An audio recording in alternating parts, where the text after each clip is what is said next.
Hello and welcome to 6 Minute English. I'm Sophie. And I'm Neil. Sophie, did you go to the corporate away day last week? Yes, you didn't miss anything. A team-building guru lectured us on how to work more effectively with each other.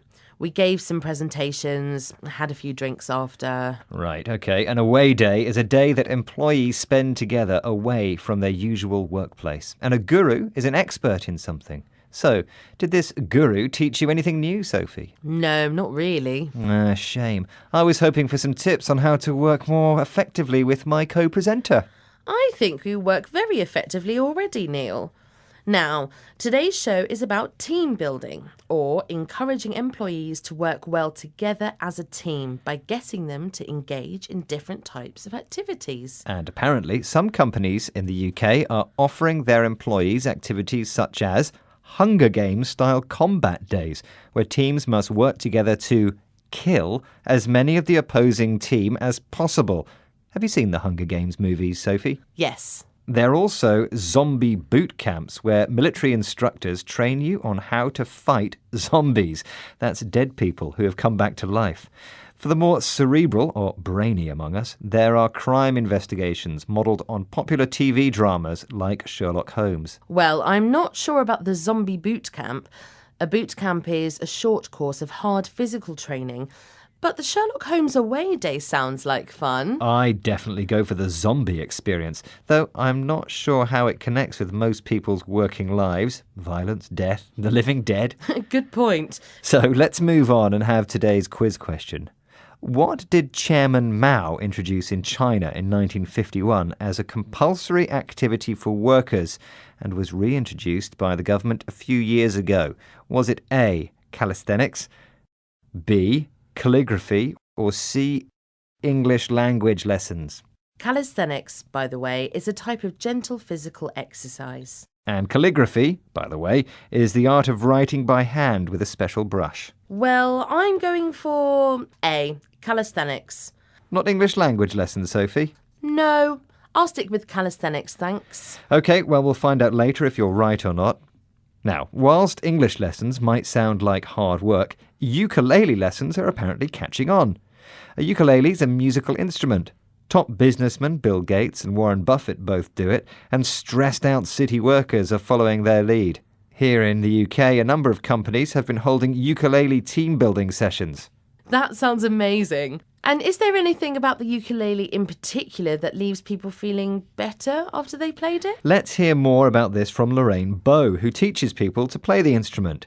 But listen with attention because she spoke on the phone and the line wasn't great. Well, I guess it's just the fact that, people don't often sing in their everyday lives, and it's the fact that you can play and sing, play a musical instrument within an hour. It's quite a fulfilling thing, really. It's not competitive. It's quite easy to do and it's a bit less intimidating than a guitar. Lorraine, the ukulele teacher, also says her classes aren't competitive or intimidating. Which means something that makes you feel nervous. Now, before we hear the answer to today's quiz question, let's hear about a company in Abu Dhabi where leadership is taught through horse training. Basically, you have to go in the yard with a horse and persuade it that you're the boss by using body language.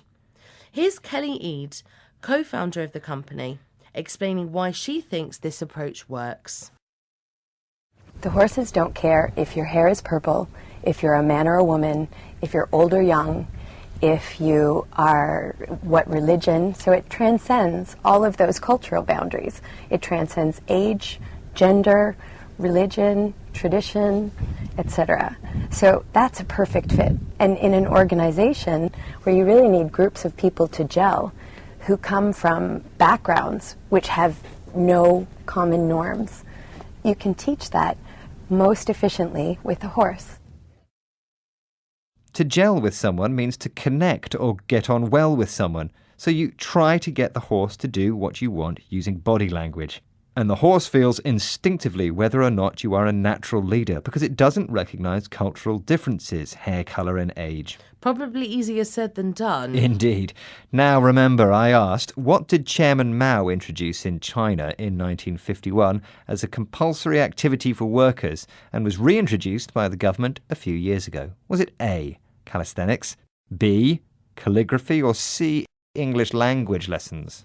I said A, calisthenics. Well, you're right on the button. Well done there, Sophie. Calisthenics are used at schools as a warm-up for physical education classes during sports day activities and by some companies as a way of building morale and a sense of group unity, as well as to raise energy levels and encourage good health. Now, shake a leg, or in other words, get moving, and tell us the words we learned today.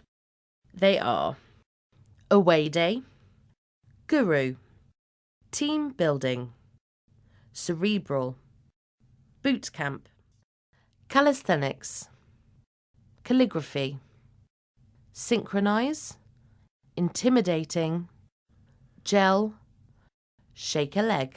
Well, that's the end of this 6-Minute English. We hope you enjoyed it. Don't forget to join us again soon. Goodbye. Bye-bye. 6-Minute English from the BBC.